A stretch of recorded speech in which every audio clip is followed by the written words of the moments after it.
Mungkin untuk bahannya kita bisa cari tahu dulu pertama apa sih situasi yang membuat overwhelm itu. Root causes-nya dari mana? Mhm, Apakah itu koleganya yang membuat kita overwhelm? mhm, Kedua, apakah itu load kerjaannya yang mhm, overwhelm ya? mhm, Atau apakah secara apa namanya struktural pekerjaan ini seharusnya bukan di take care oleh kita gitu karena oke, mungkin tadi kita fresh graduate baru misalnya 3 atau 4 bulan di tempat kerja itu. mhm, Nah, untuk mempertahankan kepercayaan dirinya satu adalah yakinkan diri sendiri bahwa kita mendapatkan project itu berarti direct supervisor kita melihat kita punya potensi. oke, Kembali lagi ke SWOT analisis tadi mhm. adalah kita punya strength atau kita punya opportunities juga yang jauh lebih besar dari weaknesses-nya kita.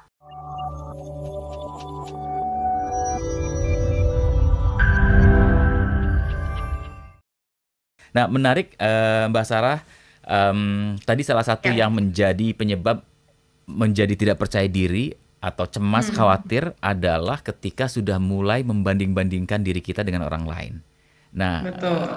ini gimana cara mengatasinya agar tidak kemudian kita membanding-bandingkan dengan teman-teman fresh graduate lain yang mungkin sudah mencapai sesuatu yang lebih dari kita? Oke. Menarik ya Mas Yudi ya. Menarik ini. Karena sebenarnya perbandingan itu unconsciously akan selalu dilakukan oleh manusia Mhm. gitu sebenarnya ya. Nah, kalau mungkin teman-teman fresh graduate atau ya teman-teman mahasiswa gitu familiar dengan term namanya impostor syndrome, kita Mhm. merasa kecil ya, kita merasa rendah diri, Mhm. padahal sebenarnya kita punya value yang bisa kita jual atau yang bisa kita tawarkan ke perusahaan atau mungkin ke orang lain yang bisa berpotensial jadi rekan kerja kita atau jadi network kita Mhm. gitu. Gimana caranya supaya kita tidak membandingkan diri ya? Pertama adalah harus tahu kelebihan dan kekurangan diri kita sendiri, Mhm. tentu kembali lagi ke SWOT analisis tadi ya Mas Iya, Yudi ya, betul. bahwa yang tahu seberapa passionate kita dengan field yang mau kita geluti adalah diri kita sendiri. Jadi yang harus kita ingat adalah kelebihan dan kekurangan diri kita saja Mhm. gitu. Dan kita harus tahu bagaimana menggunakan kekuatan diri kita supaya tidak terus-menerus tidak terus-menerus ingat tentang kekurangan kita gitu. Mhm. Mhm. Contohnya, kita tahu kalau kita orangnya luwes ketika bertemu orang baru, Mhm. tapi kekurangannya adalah kita nggak detail di pekerjaan. Mmm. Berarti kita gunakan itu untuk networking supaya kita punya rekan kerja, teman kerja yang bisa masuk ke tim kita yang orangnya lebih detail atau lebih thorough gitu. Oke. Nah, itu pertama. Yang kedua adalah bandingkan diri kita dengan mentor kita. Mmm. Kenapa? Karena itu lebih apple to apple secara feel Mhm. gitu. Supaya kita tahu goal kita kan kita ingin jadi expert di bidang kita ya gitu. Betul. Let's say misalnya ya saya sebagai psikolog klinis tidak mungkin saya membandingkan diri saya dengan recruitment consultant gitu. Mhm. Karena Mhm. itu adalah dua hal yang berbeda, dua bidang yang berbeda, indikator keberhasilannya juga pasti berbeda gitu. Seharusnya kita membandingkan diri dengan orang yang sudah 10-20 tahun berkarir di bidang kita. Mhm. Dan kita cari tahu apa sih quality-nya mereka, apa sih value yang mereka punya, Mmm. apa hal-hal atau habits yang mereka lakukan untuk meningkatkan kepercayaan diri mereka di field mereka saat ini Mhm. gitu. Supaya apa? Supaya kita membandingkannya jadi jauh lebih sehat gitu. Betul. Jadi jauh lebih termotivasi dan tadi lebih percaya diri bekerja di bidangnya kita Mhm. gitu Mas Yudi. Jadi dua hal itu yang mungkin teman-teman fresh graduate selalu mikirnya, ah teman saya yang ini udah masuk jadi MT di perusahaan X, teman Mhm. saya yang ini udah punya kafe gitu Mhm. misalnya. Saya udah apa ya gitu. Nah, itu Mhm. kita harus cari tahu apa sih yang kita bukan apa yang kita senangi, tapi apa yang bisa kita lakukan day to day basis dan kita dapat energi dari situ gitu. Karena kalau mendapatkan yang kita senangi kan itu pasti berubah-ubah ya Mas Yudi ya Betul, gitu. betul. Iya, iya, menarik. Percayalah, semua orang tuh unik, punya kekurangan dan kelebihannya masing-masing ya, Mbak Sarah ya. Yes. Mm-mm. Pertanyaan lagi nih Mbak, boleh saya teruskan ya di Boleh, boleh. YouTube ada Mbak Hana, Bella, Mas Yudi dan Mbak Sarah, bagaimana ya Ya. caranya untuk mempertahankan kepercayaan diri saat berada di situasi pekerjaan yang membuat overwhelm? Menarik sekali. Nah, Hmm, mungkin untuk Mbak Hana kita bisa cari tahu dulu pertama apa sih situasi yang membuat overwhelm itu.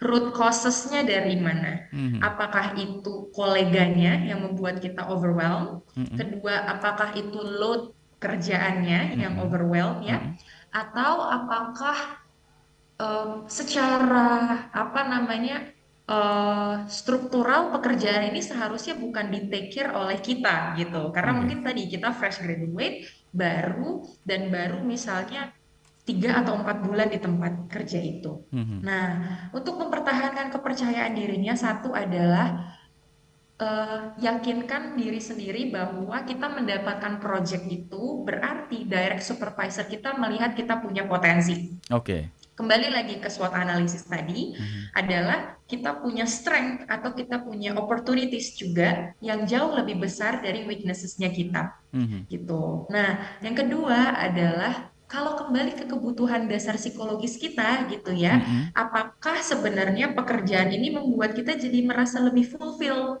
gitu. mmm, Karena eh, untuk mempertahankan kepercayaan diri ini adalah kita harus trace back apa aja sih pekerjaan-pekerjaan yang sudah berhasil kita tackle gitu ya, supaya kita lebih percaya diri untuk menyelesaikan project baru yang diberikan di kerjaan kita saat ini gitu, Mas Yudi. oke. Wow, menarik. Jadi kita Mm-mm. positive thinking aja, mereka percaya ke kita ya, atau ada potensi dari diri Ya, kita ya? Oke. ya. Nah, lalu mungkin yang terakhir ya Mas Yudi ya, Heeh, kita harus tahu kapan kita delegate sebuah pekerjaan dan oke, kapan kita menolak sebuah pekerjaan supaya kita makin percaya diri mhm, gitu. Jadi bukan hanya berpikir positif bahwa oke orang lain percaya dengan saya, tapi kita juga harus maintain keyakinan diri kita dengan apakah ada resource atau orang-orang lain yang bisa saya percayakan untuk mengerjakan pekerjaan ini bersama-sama karena kita mau mengurangi overwhelmingnya tadi ya mhm, gitu supaya kita jadi makin percaya diri oh aku punya tim member yang kita bisa kerja bareng untuk mhm, menyelesaikan mission ini mhm. gitu Mas Yudi. Mantap. Baik. Mm-mm. Mbak Sarah, terima kasih tadi Yes. dari Clement dari DM juga ada Mm. Nona. Hai Nona. Nona nih bilang gini, senang sekali dengan pembahasan malam ini bersama Mas Yudi dan Mbak Sarah. Thank you Nona. Kemudian Ya. pertanyaannya ingin bertanya nih Mbak, bagaimana ya cara yang tepat untuk menghadapi perasaan quote and quote belum punya cukup pengalaman dan pengetahuan di lapangan kerja sebagai seorang fresh grad? Menarik banget karena Hmm. ini sering banget dirasakan itu tadi yang imposter syndrome itu ya Mas Yudi Oh, gitu oke, karena oke. kita selalu merasa sepertinya pengalaman kurang, sepertinya eh, networking kita masih belum, sepertinya ilmu kita juga masih sedikit gitu ya. Mhm, Nah, apa yang bisa kita lakukan yang dari perasaan itu adalah pertama pasti acknowledge dulu perasaannya. Jadi mhm, wajar sekali kalau kita merasa sangat kurang karena kita fresh graduate. Kita nggak expected to know everything by a night ketika kita udah lulus kan ya gitu mhm, teman-teman. mhm, Jadi pun apa yang kita pelajari di kampus tidak 100% dilakukan di tempat kerja kan gitu. Karena kita semua tahu bahwa demand-nya juga supply demand-nya juga gak match antara jurusan kita dengan lapangan pekerjaan. mhm. Jadi yang pertama adalah harus selalu punya mindset atau mentality bahwa kita itu half glass full gitu. Jadi Oke, kita selalu punya ruang untuk diisi baik dari direct supervisor kita atau dengan pengalaman-pengalaman yang kita akan dapatkan gitu di tempat kerja.